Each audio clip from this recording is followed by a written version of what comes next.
Hi, I'm Andy Parr, and you're watching The Gadget Guru. With me is Siren Williams, and today's the day that we wrap up our hands-on review of the RV Trip Wizard trip planning program. The big question is this program worth the $39 per year subscription price? Will it make the travel planning for your camper, your RV, or your motorhome easier? Well, stay tuned because we're going to have the answers, and that starts right now on The Gadget Guru.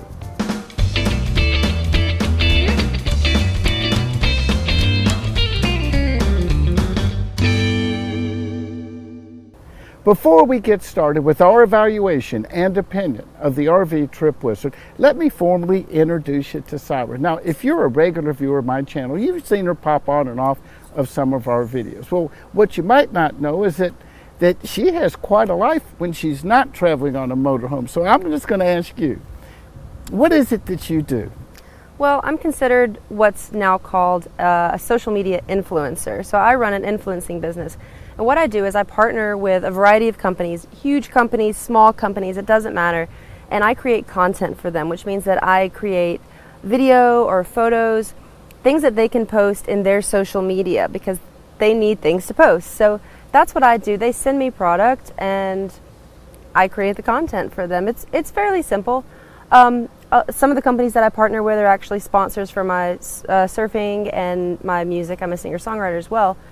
But I also run a website called thesirenslog.com. So a lot of the social media things get filtered into that website where we have a blog about surfing and travel and things like that as well. Okay, people want to follow you. What's the best way they can do it? If you go to Instagram.com/Siren Williams or at Siren Williams in Instagram, you can follow me there, or you can simply go to thesirenslog.com and check it out. Siren travels with me, and what we do, well, I'm driving the bus, and that's where my focus is. You know, when we're traveling together, we have our own responsibilities, and my main responsibility is to keep us safe.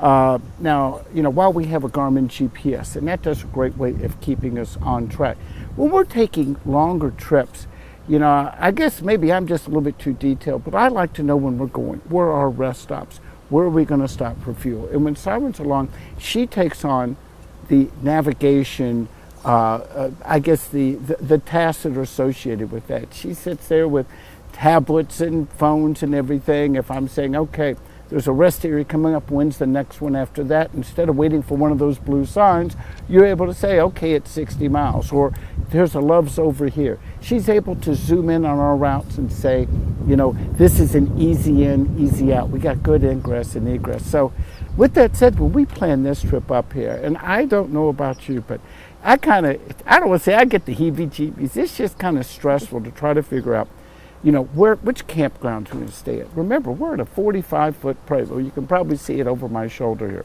We're towing a Jeep. You know, we would like to get, you know, full hookups when we can. On nights that we're just going in just to sleep for the night and take off, you know, we would like to get a pull-through. It doesn't always happen, and especially these days over the summer.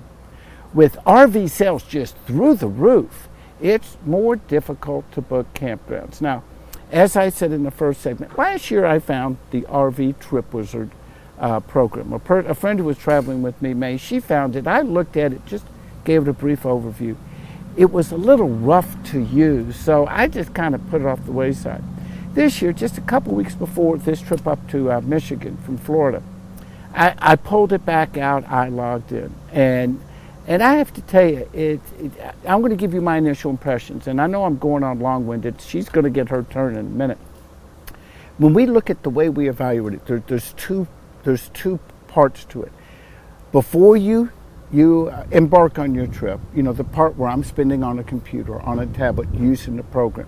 Now, once we get going, now I printed off for her all the details that are generated from the program. So let me go in and start off just how we would start chronologically is that I use this on a desktop browser. I will tell you, I tried to use it on an iPad. It's a little jumpy, it's a little slow, but you find out every time that you add something, you're constantly zooming in and out on the map. And here's the other thing, it is not very intuitive, and I'm not saying that's a bad thing. I'm saying that the interface, well, it requires a tutorial. I'll put a link in the description below this video. I'll put it on gadgetguru.com of a tutorial I found. It's not a long video, about 15, 20 minutes or so.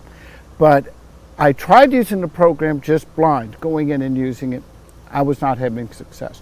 Once I watched the tutorial, all of a sudden little pieces started coming into place. I believe that's an independent tutorial. The folks behind the RV Trip Wizard, unless it's something I just didn't find, I don't think they've put together a tutorial video. Now that's something anybody who has a complex program should do. That's another thing to point out. This is a program. It is not an app. It does not reside on your computer.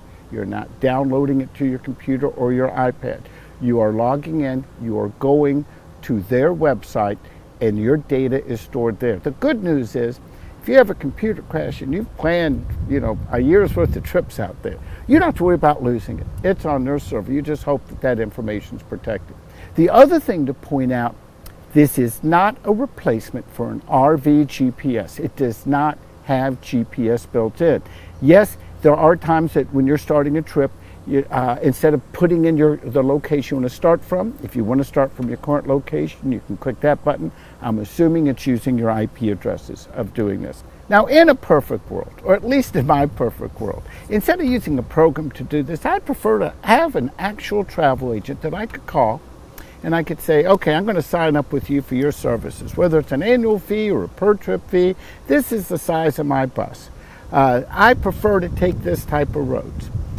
My desired driving distance per day is 250 to 300 miles, blah, blah, blah. And then when I want to go someplace, call and have them book the trip for me. Send me kind of like one of those old AA triptychs. Do it electronically. Have them make my campground reservations. And if we're ever held up by either weather or illness or whatever, one phone call and they could, fix the chain of events of all the reservations that have to be made. Now, once you get over the tutorials and you start playing with the interface, here's the basics of how it works. You enter your starting location and you enter your destination. Now, in the meantime, you go through the various settings and you put in how many miles you want to drive today if you want to, how many miles you get per gallon in your RV, and other personalized information, that's for you. Now, in my example, you'll see two circles. The first one is a 250-mile radius for my starting point, and the second one is 300 miles. Now, what you do, you zoom in. Now, up here, there's a little button for campgrounds. And once I click it, the map is going to be populated with campgrounds. Now, here's where this thing gets interesting. The company that owns RV Trip Wizard also owns a number of motorhome and RV related sites. IRV2, the popular Airstreams, Airforums. They have also RV park reviews. Now, let me tell you how this is interesting. As you zoom in and you select a park that's near your route, you just click on it. Then that opens a window that you can go into details, and then from there, you can get you can find out what sort of services does it offer. You can find out, do they have pull-throughs? And then you can click on it and read the reviews. Now, these reviews are populated on their RV park reviews. And my rule of thumb is, and how it's worked for us so far, is that, because we had one campground that it pretty much fit their 2 to 3 star rating, but it was one of the few that was convenient to our route. But the RV park reviews, user reviews, said the same thing. We did not get hit by a surprise. It's not like an ad that said, oh, this is great, come stay here, and we're sorely disappointed. We knew that it was exactly as the users reviewed on there. In user reviews, I'll take those, pretty much any day. Once you decide this is a place you want to stay, you just simply add it to your route. Now, one thing that's important for me to point out is that while this does routing, the routes generated on here are Google Maps routes. And as you know, that's not all, just because Google Maps will tell you this is the way to go, it might not be perfectly RV friendly. Again, this is not a substitute for something like this Garmin 770 RV dedicated GPS that I use, that I know, I have a good, reasonable expectation that that's going to give us solid RV friendly routes. I would use their maps as a reference, but not use them, not take their final route to heart. I would use a dedicated RV GPS unit for that. Okay, that's pretty much on my end. To sum up, there is a learning curve in using it. Use a tutorial. What would take me days and days on end to try to plan and route, I was able to do in a couple of hours on a 1,400 mile, 5-day trip or 4-day trip. So for that, I give it pretty good marks.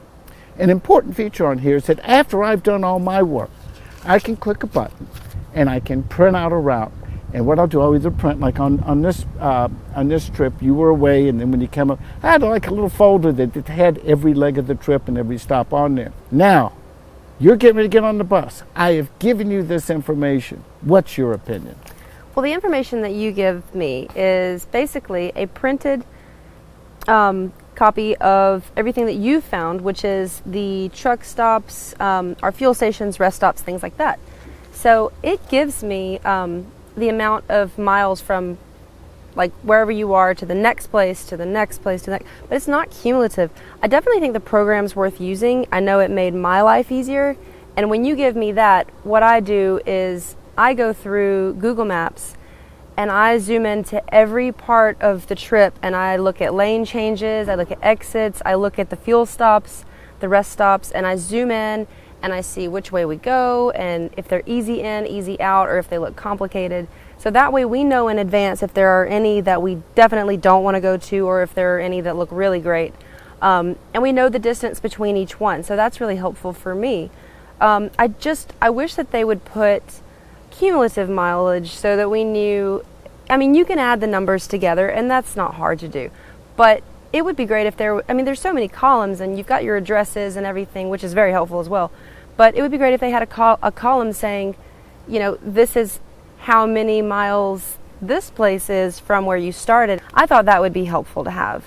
I took notes while we were doing the trip so that I knew, if there were things that I thought that would make the system better.